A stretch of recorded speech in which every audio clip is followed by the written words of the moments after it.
Perkenalkan, nama saya Salsabila Tasya Febi Berlianti dengan NIM 18 15 10 60 10 19 dari program studi Agribisnis Fakultas Pertanian Universitas Jember. Saya merupakan salah satu mahasiswa yang menempuh mata kuliah Kapita Selekta Agribisnis.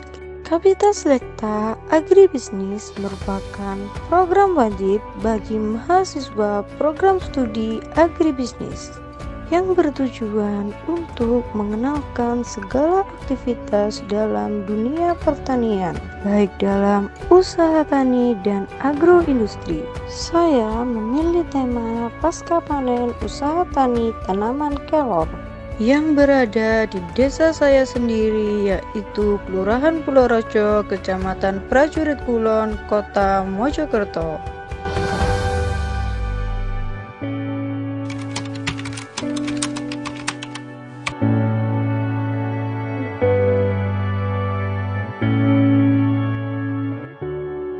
Luas wilayah Kota Mojokerto pada tahun 2020 mempunyai luas sebesar 1.656 hektar atau 16,56 km persegi dengan ketinggian rata-rata 22 meter di atas permukaan laut.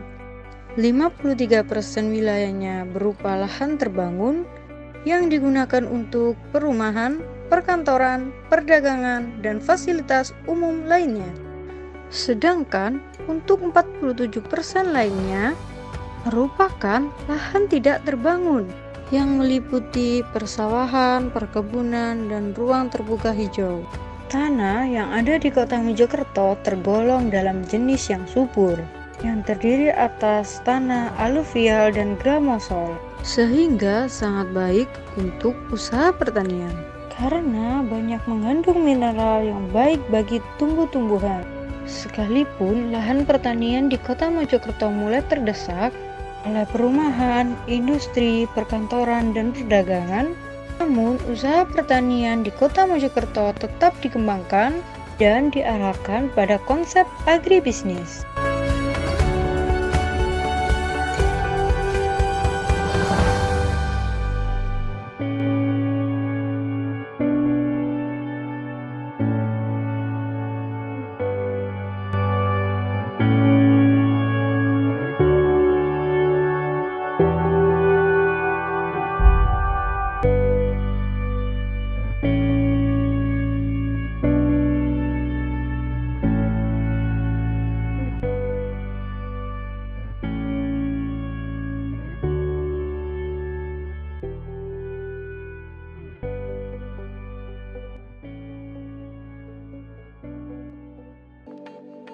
Tanaman kelor merupakan tanaman tropis yang mudah untuk dikembangbiakkan. Tanaman kelor adalah jenis tanaman yang juga dikembangkan di Kota Mojokerto. Tanaman kelor merupakan salah satu tanaman yang memiliki potensi untuk dikembangkan. Tanaman kelor juga mempunyai kaya akan manfaat apabila dikonsumsi oleh tubuh dalam jangka waktu yang berkala. Namun selama ini tanaman kelor kurang dimanfaatkan oleh masyarakat, sehingga kurang mendapat perhatian dari pihak pemerintah. Hal ini dibuktikan bahwa tanaman kelor belum terdapat PCR dan DRC. Tanaman kelor yang mempunyai kaya akan manfaat tidak menjadikan tanaman kelor mempunyai harga jual yang tinggi. Harga jual tanaman kelor sebesar Rp8.000 per kilo. Lihat fenomena yang ada, maka tanaman kelor dapat dilakukan pengolahan setelah panen dilakukan, dikarenakan tanaman kelor dapat diolah dalam berbagai jenis makanan maupun minuman. Walaupun tanaman kelor diolah menjadi sebuah produk, khasiat yang terkandung tetap akan sama seperti ketika dikonsumsi secara langsung. Tanaman kelor dapat dibuat dalam berbagai jenis makanan dan minuman seperti stik kelor, teh kelor, pupuk kelor, kue kelor, serta makanan dan minuman lainnya.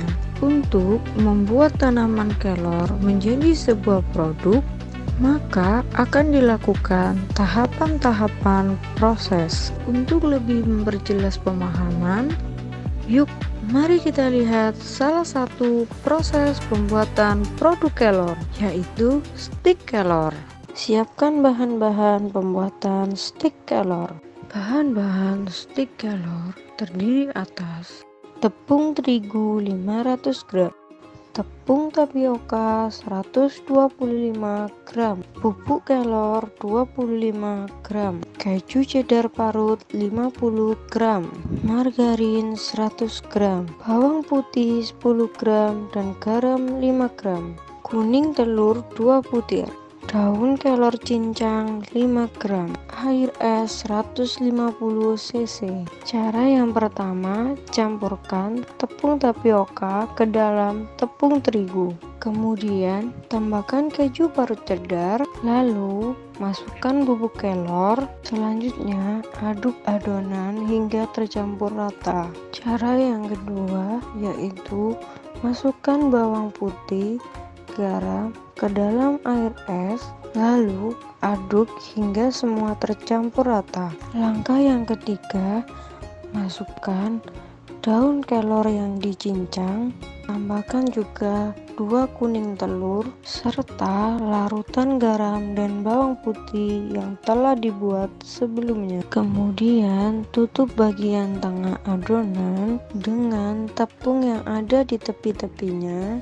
Cara yang keempat, tambahkan margarin ke dalam adonan, kemudian diaduk-aduk sampai merata. Selanjutnya, tambahkan air es secara perlahan hingga adonan menjadi kalis. Ini merupakan adonan yang sudah kalis. Cara yang kelima, adonan yang sudah jadi dipipihkan dengan menggunakan mesin. Kemudian dilakukan pemotongan. Cara yang keenam, panaskan minyak goreng. Setelah itu, masukkan adonan yang sudah dipotong, kemudian masak adonan hingga matang. Inilah stik kelor yang sudah matang. Stik kelor yang sudah siap dipasarkan akan dikemas dengan menggunakan standing pot. Ini adalah produk olahan kelor lainnya, yaitu kue kering kelor, pupuk kelor, teh kelor, dan biji kering kelor.